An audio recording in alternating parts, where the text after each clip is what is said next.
పవన్ కళ్యాణ్ వెంటనే బోలిశెట్టి సత్యనారాయణపై చర్యలు తీసుకోవాలని ఏఐటీయూసీ నాయకులు డిమాండ్ చేశారు. ఈ సందర్భంగా ఏఐటీయూసీ జీఎస్జే అచ్యుతారావు మాట్లాడుతూ రాష్ట్ర కేంద్ర ప్రభుత్వం స్టీల్ ప్లాంట్ కార్మికుల కోసం మోసం చేస్తుందన్నారు.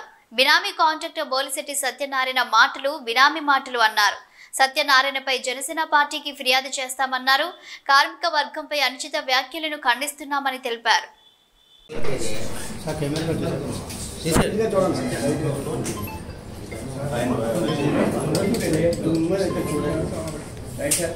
మిత్రుల నా పేరు జీఎస్జే అచ్యుతరావు, విశాఖ జిల్లా ఏఐటీసీ ప్రధాన కార్యదర్శి.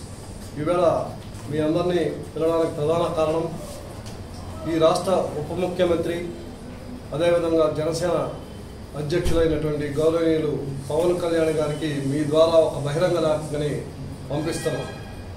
వారి ప్రతినిధి అయినటువంటి బోలిశెట్టి సత్యనారాయణ గారు 17వ తారీఖున స్టీల్ ప్లాంట్ కార్మిక నాయకుల మీద, కార్మిక ఉద్యమం మీద అనుచిత వ్యాఖ్యలు చేశారు.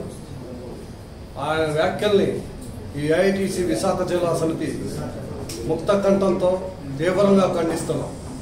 ఎందుకంటే ఆయనకి పేరు బినామీ కాంట్రాక్ట్ అని విశాఖపట్నం ఆయనకి పేరు.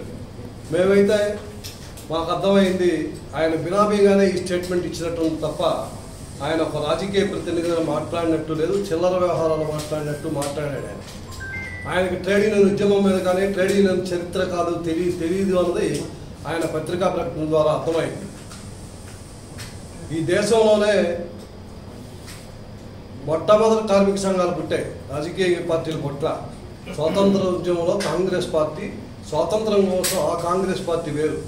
కానీ 1920 అక్టోబర్లో బ్రిటిష్ సామ్రాజ్యవాదులకు వ్యతిరేకంగా కార్మిక వర్గాన్ని ఈ భారతదేశంలో ఏకం చేయడానికి ఏఐటీసీ అనే ఒక ట్రేడ్ యూనియన్ సంఘం పుట్టింది ఈ దేశంలో.